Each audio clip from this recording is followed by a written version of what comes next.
I'd planned to take the night off and spend it with a buddy of mine. The kind of buddy that travels around in a hip flask. The last thing I wanted that evening was a case to solve, but the dames who brought it were persuasive. Most dames are, somehow. It looked like trouble when my door swung open, sweet and dry as usual. Where did they come from? And just what was I going to do with them?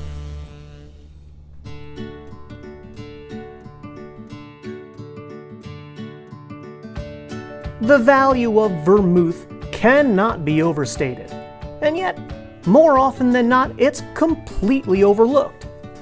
To many, vermouth is still just that stuff they mix with whiskey to call it a Manhattan.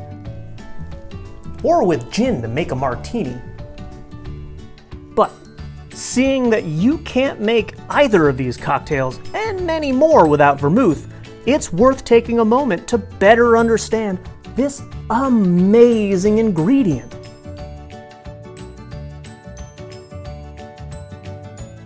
Before we can dive into the sweet and dry styles themselves, there's two very important things to know about vermouth. All vermouth is fortified, which means the ABV is dialed up a few notches above standard wine. And all vermouth is aromatized, albeit with highly proprietary blends.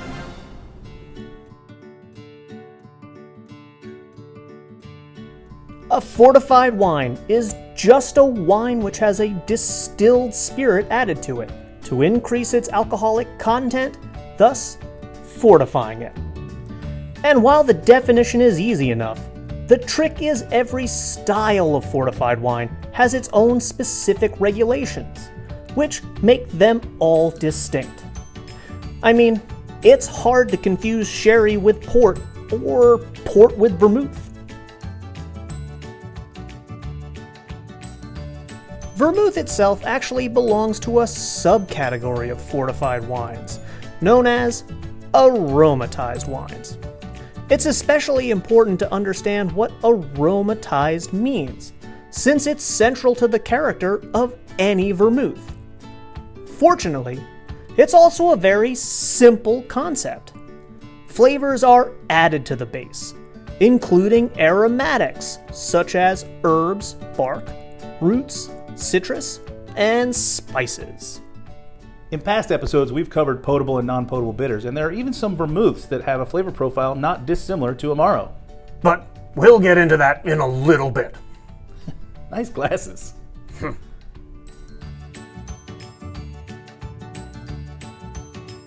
The similarity between vermouth and Amaro doesn't stop with the flavors.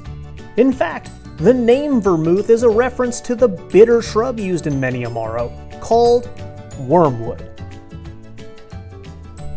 Hi, I'm Dr. Marvin Wormwood, professor of linguistics. The word vermouth comes from the German word Vermouth, or wormwood in English.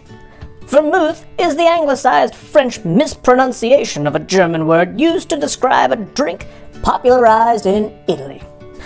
Glad to have cleared that up. Traditionally speaking, vermouths have long been broken down into two simple categories. There's sweet vermouth and dry vermouth. But what else can we learn about these two styles of vermouth?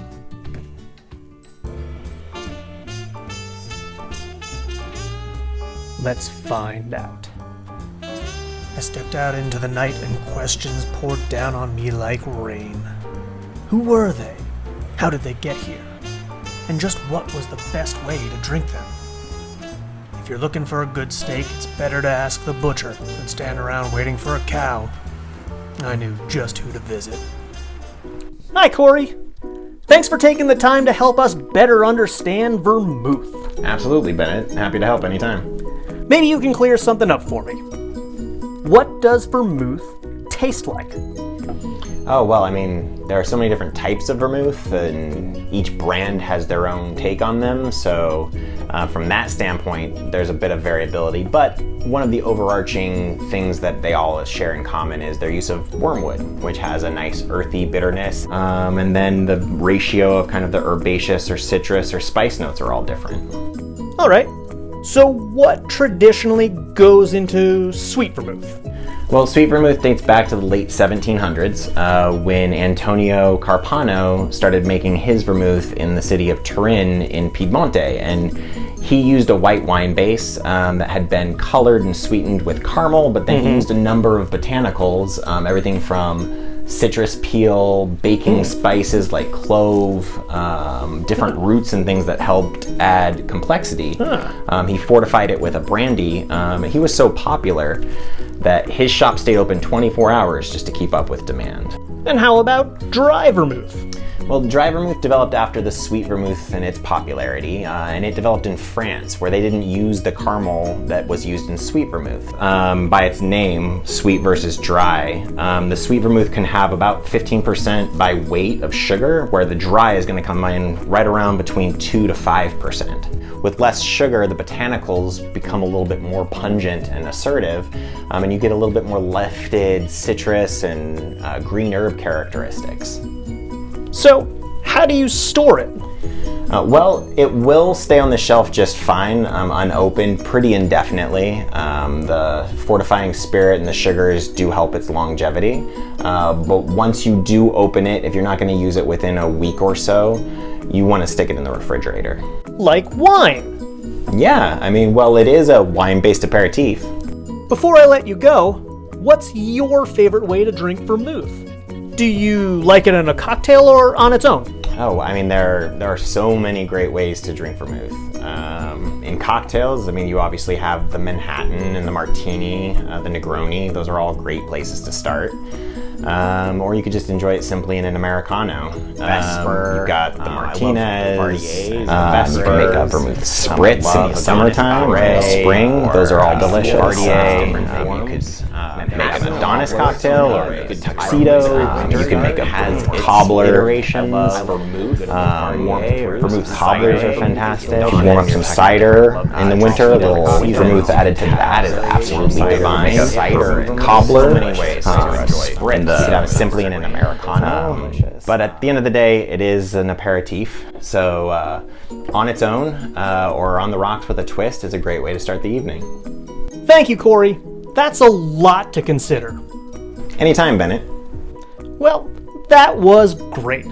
But now we need to actually use this, which means sipping from a fire hose is painful when all you want is a good drink. You good, Bennett? If a nail needs a hammer, you don't open the phone book. Bennett, I'm still here.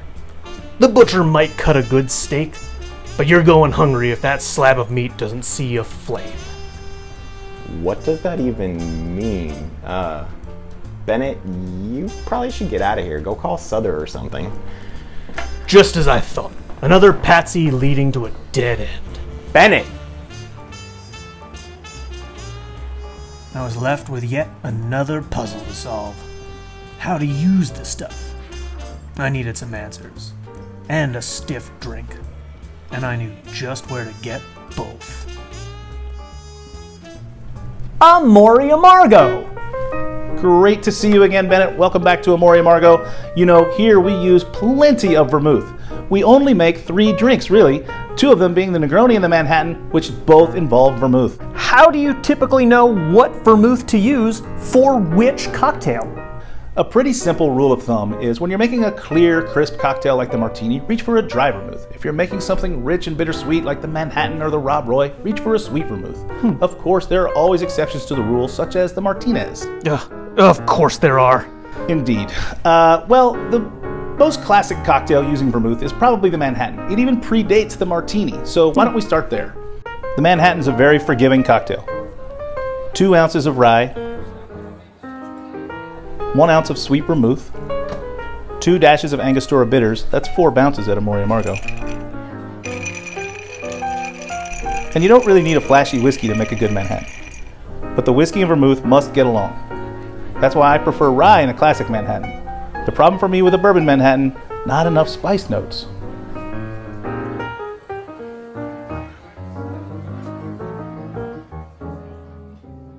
What's something that we can make with dry vermouth? Maybe something besides the Martini? As you know, the Negroni is one of our specialties here at Amor Y Amargo. Let's make its drier cousin, the Cardinal. 1.5 ounces of gin. 3/4 of an ounce of dry vermouth. 3/4 of an ounce of Campari. My ratio is a bit skewed from the equal parts classic, where here the gin stands out a little bit more. The result is a citrus-scented, slightly bitter, very austere cocktail.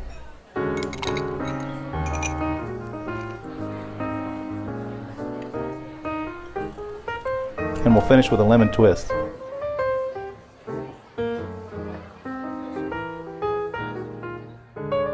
These are great, but they're all pretty strong. Let's do one more. Is there something a little lighter that we can recommend? Oh, sure. There's always an Americano, and here at Amor Y Amargo, we make one called the Bragliocano. That one. Let's do that one. What's in it? The Americano or the Bragliocano are effectively equal parts cocktails. It's got Braulio, which is an alpine Amaro that tastes of juniper and citrus. It uses Coqui Rosa, which is effectively a rosé vermouth. It's got a couple of drops of orange citrate and seltzer over ice. It's quite refreshing.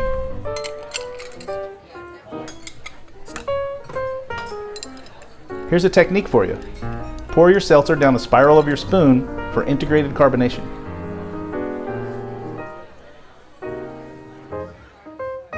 Bennett, I hope this has helped show you how versatile vermouth can be. It really has. Thank you, Sother. Now, there's just one last thing I have to do. I just put all the pieces together when the goon tossed me out on my keister.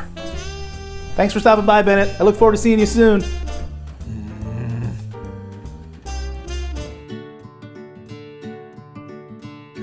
I hope that this has helped you better understand an ingredient that is instrumental in many classic recipes.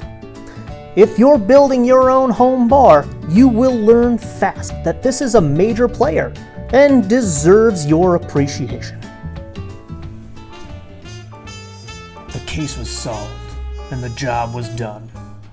Now I could get back to what I should have done from the start.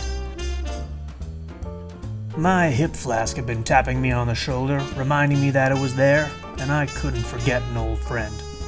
Puh, puh, puh, puh. Oh, God, it's so warm. Oh, you know what? I'm making a blood and sand. I don't know why everyone hates that cocktail so much.